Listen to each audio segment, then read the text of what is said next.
C ஸ்கூலில் மும்மொழிகள் அப்படின்னு வைக்கிறது வந்து நீங்கள் ஒரு ஸ்கூல் சொன்னால் பரவாயில்ல, எல்லா ஸ்கூல்லையும் நடக்குது அது. நீங்கள் அப்படி அபாலிஷ் பண்ணணுன்னா எல்லா ஸ்கூல்லையும் அபாலிஷ் பண்ணுவோம்.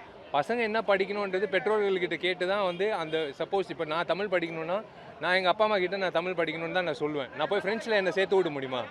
அதே மாதிரி தான் நிறைய பேர், அதே மாதிரி தான் எல்லாரும், எல்லா பெற்றோர்களும் வந்து அவங்கவுங்க பிள்ளைகள் என்ன பாஷையில் படிக்கணும், அதனால அவங்களுக்கு என்ன பலன் உண்டு ஃப்யூச்சரில் அப்படின்றது தான். இப்போ நீங்கள் கேட்குற கேள்வி வந்து ஒட்டுமொத்த எல்லா ஸ்கூல்லையும் இருக்குது அந்த அந்த விஷயம். மும்மொழி கொள்கையை மத்திய அரசு திணிக்குதுன்ற மாதிரி தமிழ்நாடு அரசு சொல்றாங்க. அதே மாதிரி இப்போ அனைத்து கட்சி கூட்டமும் அதுக்காக கூட்டியிருக்காங்க. அது இல்லைங்க, அதாங்க இப்போ திணிக்கிறது வந்து நீங்கள் ஒரு ஒரு ஆக்டாக கொண்டு வரலாம், மனுஷனோட வாழ்க்கையில் வந்து கொண்டு வர முடியாது.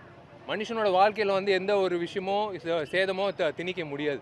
அது வந்து வெற்றி அடையாது. அது மத்திய அரசாங்கமாக இருந்தாலும் சரி, மாநில அரசாங்கமாக இருந்தாலும் சரி.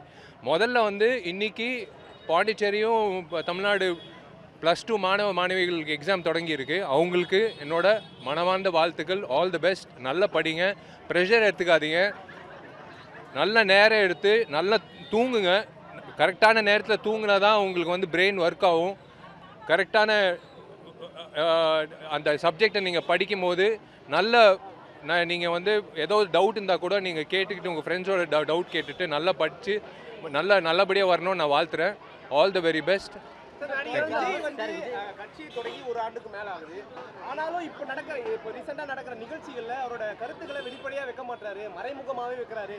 மத்திய மாநில அரசுகளை விமர்சிக்கிறாரு, ஆனா மறைமுகமா விமர்சிக்கிறாருன்ற கருத்துக்கள் வருது. அவரையும் விமர்சிக்கிறாங்க. அதனால அவரோட அரசியல் பார்வையை எப்படி பாக்குறீங்க? முதல்ல ப்ரெஸ்ஸை வந்து சந்திக்கிட்டோமே. நீங்கள் என்கிட்ட கேள்வி கேட்குறீங்க, அவரே தான் கேள்வி கேட்கணும். விஜய் அவர்கள் வந்து இன்னும் ப்ரெஸ்ஸை சந்திக்கலை. ப்ரெஸ்ஸை சந்திச்சதுக்கப்புறம் உங்களுக்கு அந்த அந்த நீங்கள் கேட்ட கேள்விக்கு எல்லாம் பதிலும் வந்துடும். சார், தொடர்ந்து நடிகர்கள் அரசியலுக்கு வரதை விமர்சனம் பண்ணுறாங்க, நீங்கள் எப்படி பார்க்குறீங்க? அது விமர்சனம் கிடையாது.